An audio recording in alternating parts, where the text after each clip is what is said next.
മരിക്കാനാണേലും സന്തോഷം പോട്ടെ. എനിക്ക് നിന്നെ ഇഷ്ട. ഞാൻ മരിച്ചാലും നിന്നെ കാണാൻ വരും. എന്റെ തീരുവിനെ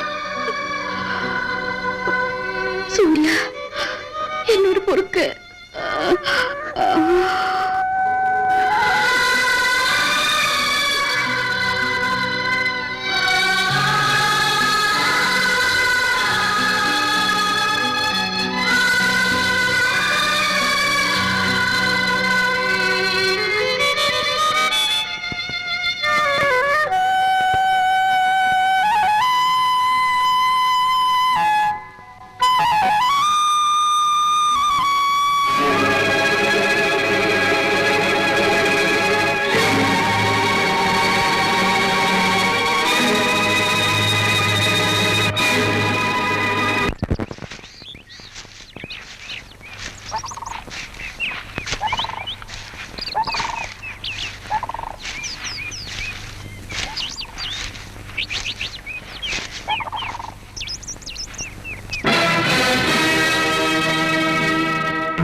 ഞാൻ ആകെ തകർന്നു കഴിഞ്ഞിരിക്കുന്നു.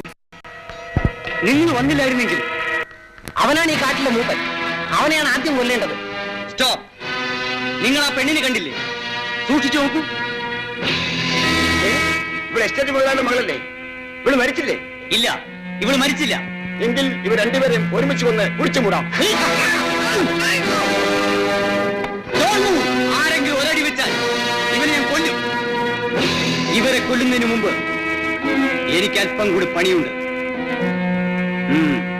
എല്ലാരും തോക്ക് താഴെയിട്. കേട്ടില്ലേ? തോക്ക് താഴെയിടാൻ.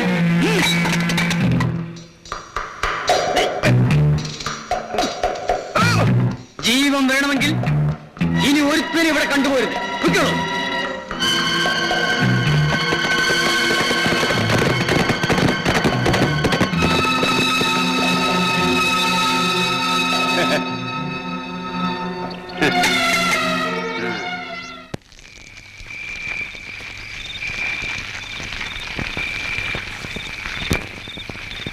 എന്നോട് ക്ഷമിക്കൂ.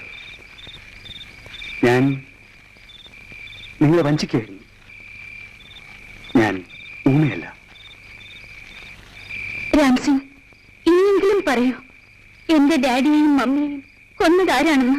സൂര്യ, ഒരിക്കലും ഞാനല്ല. പക്ഷേ അന്ന് ഞാൻ അവരോട് ഉണ്ടായിരുന്നു, ഒരു മിണ്ടാപ്രാണിയായി. വിഷം പുരട്ടി അമ്പ ചെയ്ത് നിങ്ങളുടെ ഡാഡിയെയും മമ്മിയെയും കൊന്നത് നിങ്ങളുടെ മാനേജരാണ്.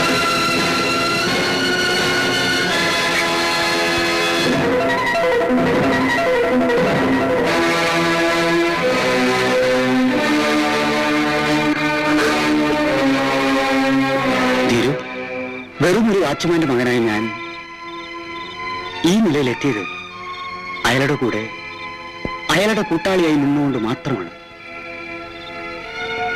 ജീവിക്കാൻ വേണ്ടി പലതും ചെയ്തു.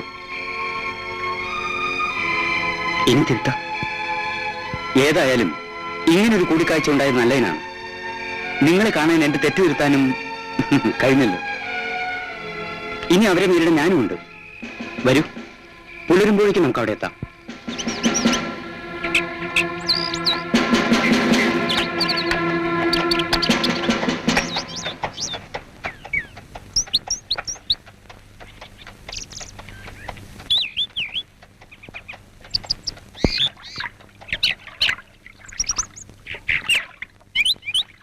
ആ, നോക്കൂ, ഇത് അങ്ങോട്ടുള്ള എളുപ്പ വഴിയാണ്. നിങ്ങൾ ഈ ബോട്ടിൽ കയറി വരൂ, ഞാൻ അവിടെ കാത്തു നിൽക്കാം. ഡോൺ വരി, ഞാൻ അവിടെ ഉണ്ടാവും.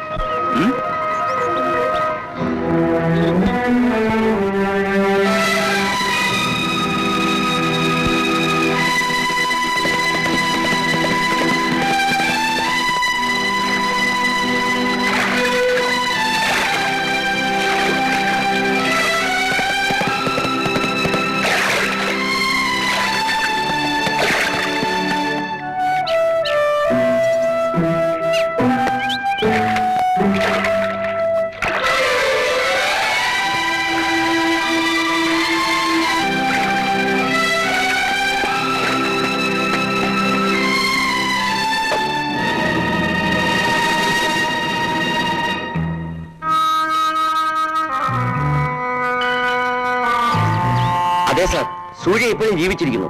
No, it's impossible. നീ സ്വപ്നം കണ്ടതാണ്. അവൾ മരിച്ചിട്ട് ദിവസങ്ങൾ എത്രയായി? ഞാനല്ലേ വിഷം പുരട്ടി അമ്പത് അവളെ കൊന്നത്? ഇല്ല സാർ, നമുക്ക് തെറ്റുപറ്റി. അവൾ മരിച്ചിട്ടില്ല. ആ കൊടുങ്കാട്ടിൽ അവൾ സുഖമായി ജീവിക്കുകയാണ്, ആ കാട്ടുമുപ്പന്റെ കൂടെ. ഏതു നേരവും അവരിവിടെ എത്താം. കാരണം രാംസിംഗ് ഇപ്പോൾ അവരുടെ കൂടെയാണ്. എന്ത്? രാംസിംഗ് നമുക്കെതിരാണോ? ഓഹോ, അവൻ നമ്മളെ ചതിച്ചു അല്ലേ?